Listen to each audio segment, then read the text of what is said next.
नमस्कार दोस्तों, मैं आपका होस्ट एंड दोस्त संजीव मित्रा। हर बार की तरह आज भी मैं आपसे गुफ्तगू करने, कुछ नई कहानी सुनाने, कुछ सुनने, कुछ सुनाने यहाँ आ गया। तो आज की मेरी कहानी है नेपोटिज्म। आज सुबह मैं उठा और आप में से कईयों की तरह मैंने भी सोते हुए अपने मोबाइल को खोजने लगा ताकि मैं फेसबुक पर लोगों के अपडेट्स देख सकूं, लोगों की कहानियां पढ़ सकूं। बट दूसरे दिनों की तुलना में आज कुछ अलग हुआ। आज मैंने जैसे ही एफबी के आइकन पर क्लिक किया, मुझे लगा कि मैं शायद अलादीन का चिराग छू लिया। जादू इस कदर हुआ कि मैं खुद को सुप्रीम कोर्ट के ट्रायल रूम में पाया। कोर्ट के दीवारों पर बड़े बड़े पोस्टर लगे हुए थे। अलविदा SSR, justice for SSR, boycott Salman, boycott Shahrukh, Karan. इन तमाम बड़े बड़े पोस्टर्स को मैंने वहां पर पाया। मैं वहां देखा कि देश के बड़े बड़े वकील, जज थे। मैं वहां पे अपने को उन लोगों के पास घिरा हुआ पाया। वो इतने बड़े थे कि वो मिनटों में फैसले सुना रहे थे। वहां पर सामने में सीबीआई का एक झुंड भी था, जो एक सेकंड की गतिविधि, हर एक सेकंड की गतिविधियों को तथ्यों के साथ कोर्ट में प्रस्तुत कर रहे थे। वहां कुछ दर्शक भी थे जो कोर्ट की कार्रवाई सुन रहे थे। उनके आंखों में तो जैसे आंसू रुक ही नहीं रहे थे। उन्होंने अन्याय को मिटाने को अन्याय को मिटाने के लिए मशाल जलाने की कस्में खा चुके थे। मेरी आंखें कुछ सिक्योरिटी गार्ड पर भी पड़ी। उन्होंने भी नेपोटिज्म को जड़ से उखाड़ फेंकने की मानो प्रण ले चुके थे। पास की खिड़की में मुझे बाहर का नजारा दिखा। लोगों का बड़ा हुजूम था। लोग कैंडल मार्च कर रहे थे।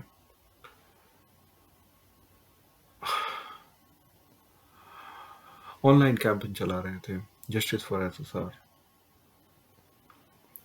इतने सारे ताम झाम देखकर मेरा मन मानो ये मानने को तैयार ही नहीं था कि भारत में कभी पहले भी किसी ने सुसाइड किया होगा, पहले भी कभी कुछ अन्याय हुआ होगा। मुझे लगा ये सब शायद पहली बार हुआ है इतने बड़े विशाल देश में। पहली बार किसी ने आत्महत्या की, पहली बार किसी के साथ अन्याय हुआ। मेरी आंखें तो मानो महाभारत के संजय से ज्यादा दिव्य दृष्टा हो चुकी थी। मन अत्यंत प्रसन्न चित्त हो चुका था। मुझे खुशी हो रही थी कि मैं ऐसे समाज में रह रहा हूं जहां लोग अन्याय के प्रति आवाज उठाते हैं, बोलते हैं, बर्दाश्त नहीं करते हैं। कमोवेश हर तरफ न्याय पाने की कोलाहल था। मुझ में इस पवित्र जगह को और देखने की इच्छा हुई। कौतूहल सा बढ़ते जा रहा था। तभी मेरी नजरें एक नीले रंग के दरवाजे, सामने में ही एक नीले रंग के दरवाजा था, उस पर पड़ी। वहां पर लिखा हुआ था लॉग आउट। मैं तेजी से गया। अपने उत्कृष्ट मनोस्थिति के साथ मैं उस दरवाजे को खोला। बट मैं अचंभित था। मैं बस खुद को अपने उसी बेड पर पाया, सोए हुए खुद को पाया। मैं अपने वर्तमान में था। कोई बदलाव नहीं, कोई आंदोलन नहीं, कोई हो हल्ला नहीं, ना कोई न्याय पाने की गुजारिश। दुखी था, पर खुद को यह कहकर संभाला कि इस काल्पनिक फेसबुक की दुनिया में शायद ऐसा ही होता है। बट मैं खुद को ढांढस भी बंधाया। कि मैं ही सपना हूं, मैं ही सच हूं, मैं ही जनता हूं, मैं ही जनार्दन हूं, मैं ही न्याय हूं, मैं ही न्यायपालिका हूं, मैं ही आदि हूं, मैं ही अंत हूं। यकीन मानिए काल्पनिक था, लेकिन बहुत ही खूबसूरत था, सुखदाई था। फिर ख्याल आया कि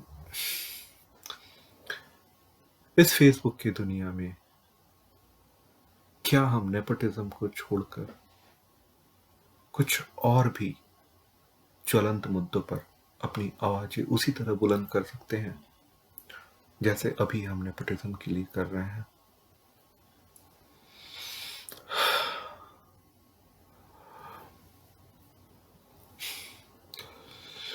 हमारी आंखों में कभी बेशर्मी और नाकामी से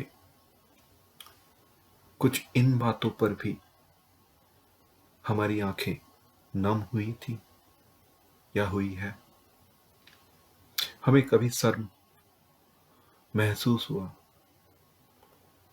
90 लाख की आबादी वाला इजराइल, 6 करोड़ वाला यूके, 12 करोड़ वाला जापान, 33 करोड़ वाला यूएस, आज 135 करोड़ आबादी वाला भारत को कह रहा है कि हम तुम्हारे साथ हैं, तुम्हें कोई कुछ नहीं कर सकता है।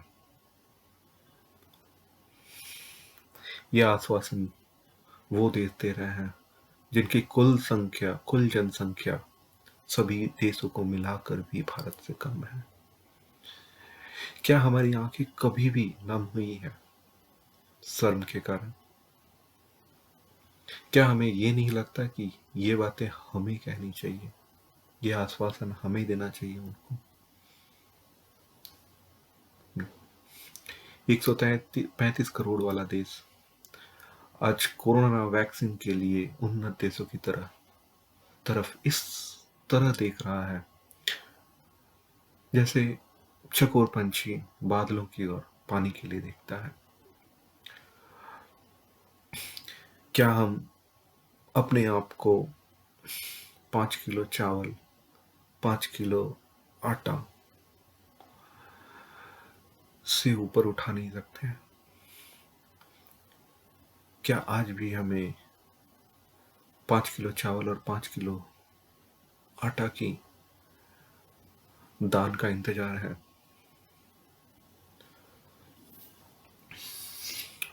हमें कब समझ में आएगा कि इन्वेंटेड बाय इंडियन और इन्वेंटेड बाय इंडियन ओरिजिन में बहुत सारा अंतर है, बहुत अंतर है। हम कब तक गर्व करेंगे?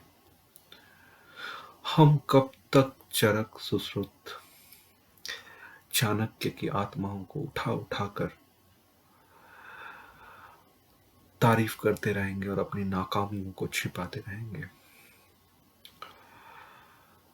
सरकारी स्कूलों की हालत देखकर हमें क्यों दर्द नहीं होता? शिक्षा सबके लिए क्यों नहीं है? हम तो खुद प्राइवेट स्कूल में पढ़ लेते हैं, गरीब के बच्चों को शिक्षा के लिए सरकारी स्कूल में जाना पड़ता है।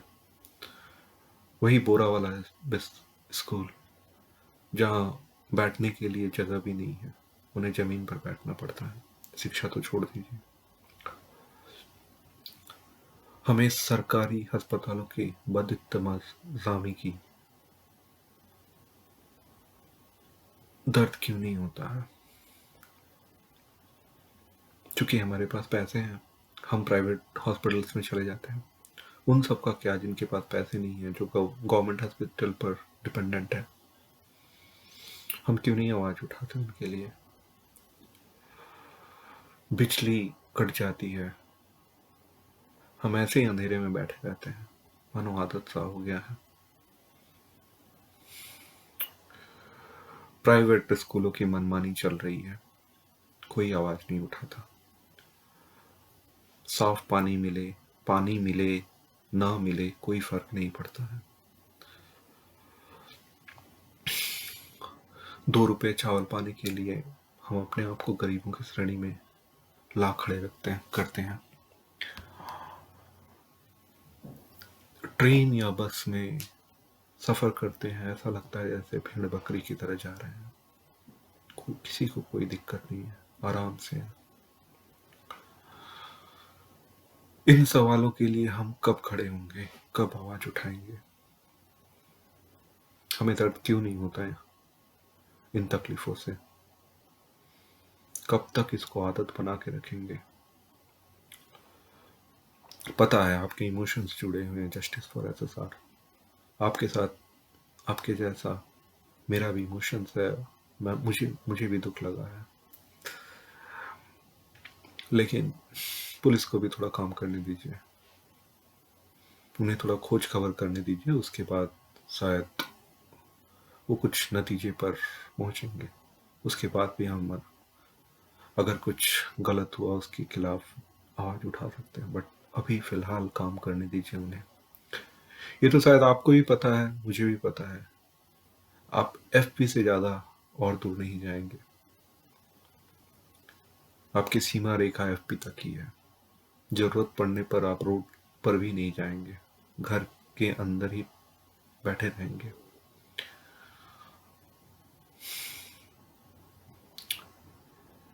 आप एसआर के और सलमान को काफी गाली दे रहे हैं। शायद इमोशंस हैं, जुड़ाव है, लगाव है, बट आप ये मान के चलिए कि आप और हम इस देश का जितना नाम किए हैं उससे कहीं गुना ज्यादा शाहरुख ने, सलमान ने बॉलीवुड के जरिए, फिल्मों के जरिए इस देश का नाम रोशन किया है। आपके 500 रुपये के अमेजॉन प्राइम और नेटफ्लिक्स के सब्सक्रिप्शन से उनका फिल्म जगत में कंट्रीब्यूशन कहीं ज्यादा है। दोषारोपण करना छोड़िए। नेपोटिज्म हर जगह है। शायद कल आप भी उस ओहदे पर, उस पोजीशन पे पहुंचेंगे, तो शायद आपका पहला प्रेफरेंस आपके घर वाले होंगे।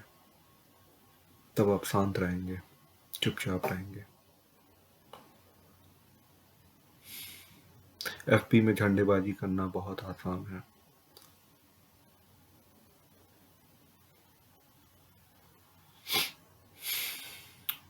जिस तरह आप एकजुट हुए हैं नेपोटिज्म के खिलाफ, क्या हम एकजुट नहीं हो सकते हैं ज्वलंत मुद्दों को खोजने के लिए, सॉल्यूशन खोजने के लिए, उन्हें सॉल्व करने के लिए, सरकार पर प्रेशर बनाने के लिए? पढ़ाई सबके लिए फ्री होना चाहिए, हॉस्पिटल सबके लिए फ्री होना चाहिए, गवर्नमेंट हॉस्पिटल, गवर्नमेंट स्कूल उस लायक होना चाहिए कि लोग उस पर जा सकें। हम ट्रैवल करें तो भेड़ बकरी की तरह नहीं, आदमी की तरह करें। क्या इन बातों पर हम लोग आवाज नहीं उठा सकते हैं?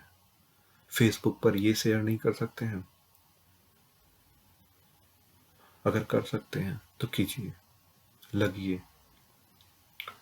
क्योंकि किसी ना किसी को तो उठना पड़ेगा।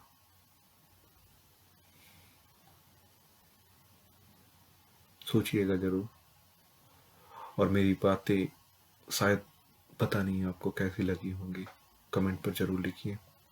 धन्यवाद।